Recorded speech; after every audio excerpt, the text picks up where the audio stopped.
Bienvenidos al Bibliófilo. En esta oportunidad les traigo un clásico de la filosofía, que se puede interpretar como el arquetipo de los libros de autoayuda, ya que constantemente lo utilizan como referencia y como modelo. Yo por mi parte voy a hacer tal como él agradece a uno de sus mentores. A de rústico, la lectura con precisión, sin contentarme con unas consideraciones globales y el no dar mi asentimiento con prontitud a los charlatanes. Acá en este video encontrarán algunas de las críticas que puedo realizar al emperador filósofo. Se trata del libro Meditaciones de Marco Aurelio.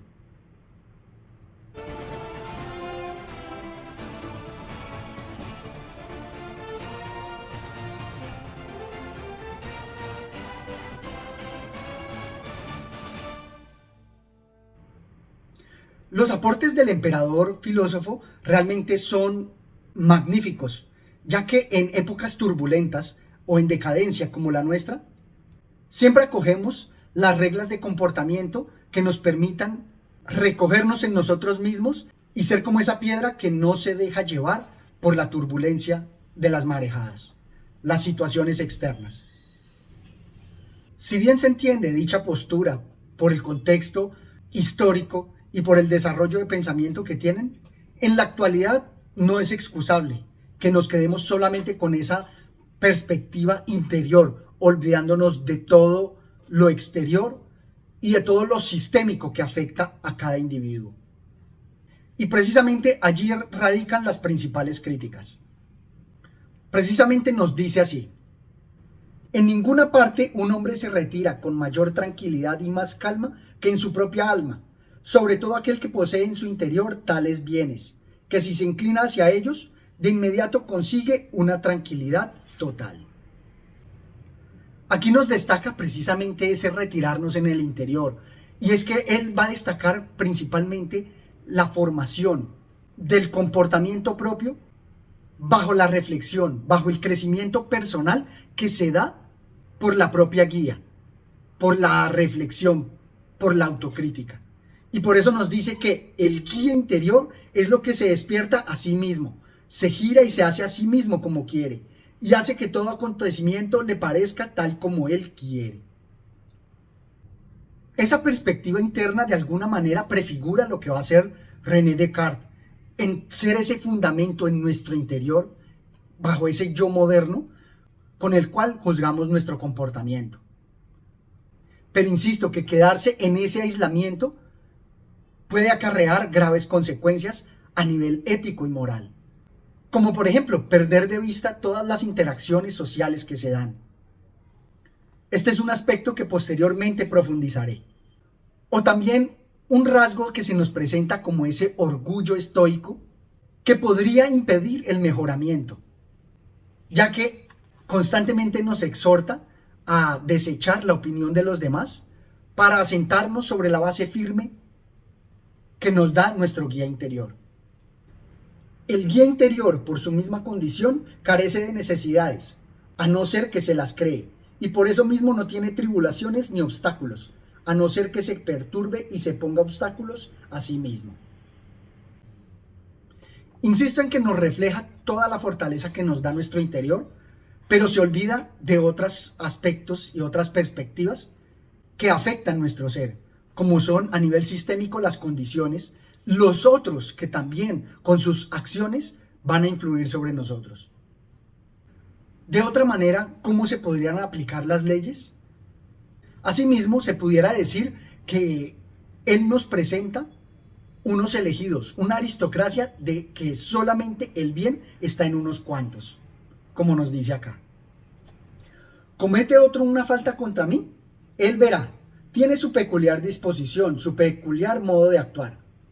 Tengo yo ahora lo que la común naturaleza quiere que tenga ahora, y hago lo que mi naturaleza quiere que haga ahora. Al dejar que cada uno se refugie en su interior, estaríamos perdiendo precisamente el carácter social. Dejaría sin sustento la aplicación de las leyes, los castigos, toda la convivencia.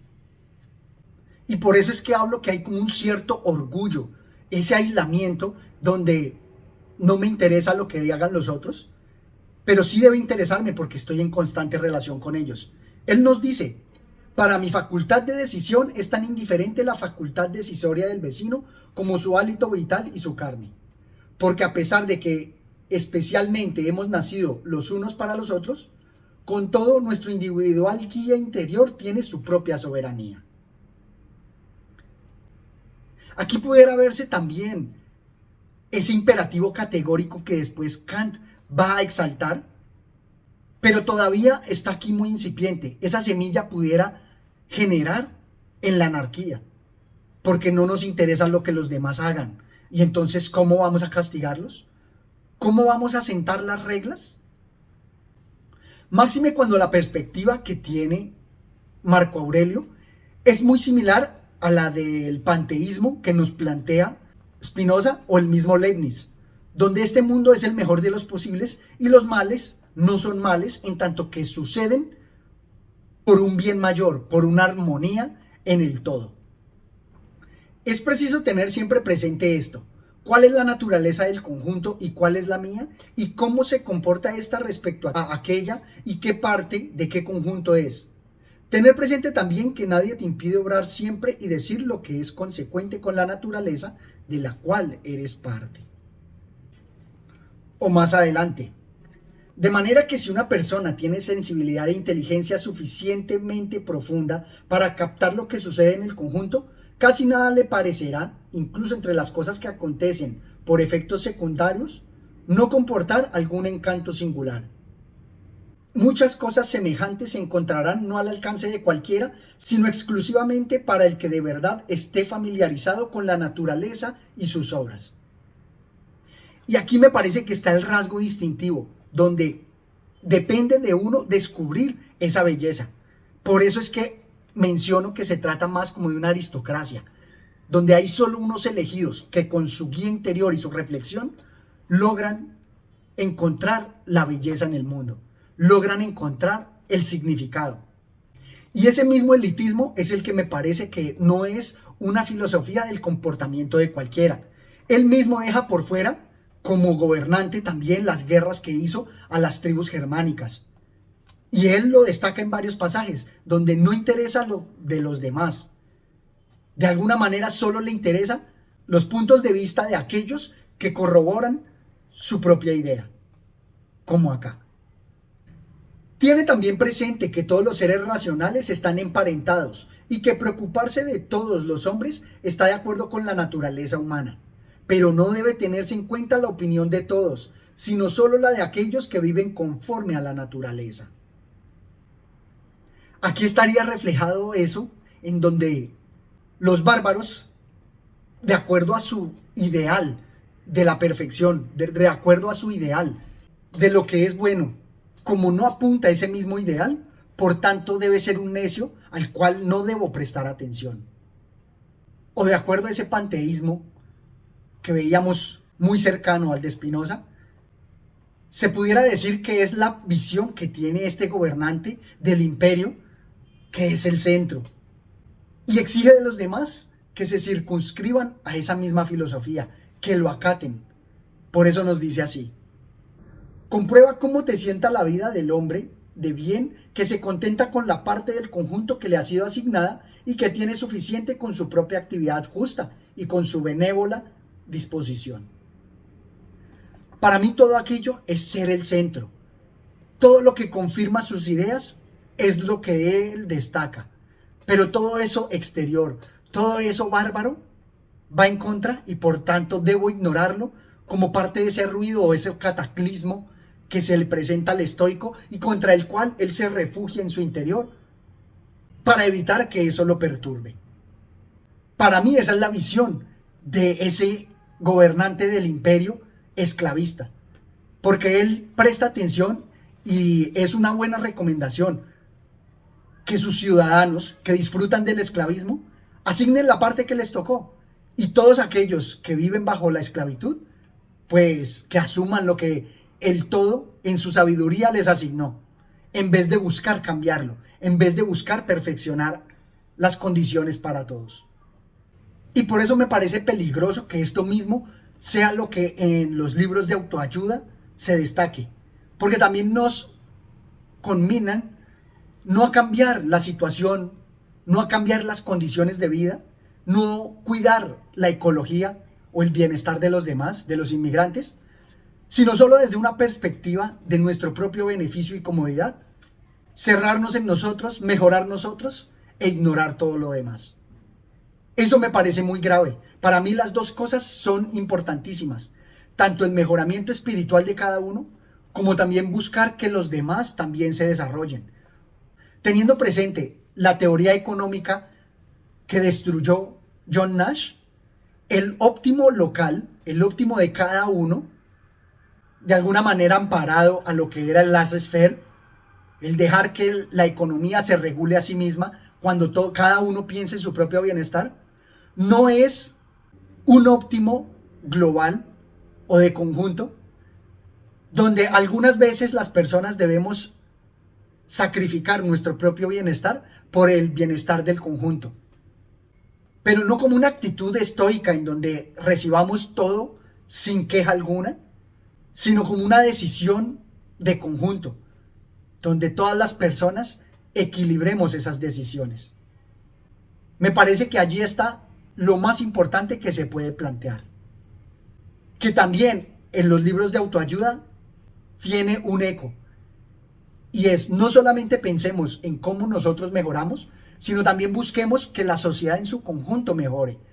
No solamente a través de la actitud de la suma de cada uno en su comportamiento, sino también buscando las condiciones económicas, leyes y jurídicas que también busquen lo mismo. Por eso la importancia de la participación política. Por eso es que me parece a mí tan importante el conjunto, porque aquí mismo se plantea, cuando él está rodeado de seres bondadosos que lo apoyan en su formación, él se crió con una gran guía interior que le permitió después ser una gran persona. Demostrando también, como lo mencionábamos en los cuentos de Amado Nervo, que la reflexión es un lujo y él, haciendo parte del imperio en una posición privilegiada, disfrutó de esos beneficios, pero no necesariamente los esclavos que le servían a él o las tribus germánicas bajo necesidades apremiantes y hambrunas no necesariamente tienen el tiempo o la disposición para reflexionar y pensar en lo mejor para todos.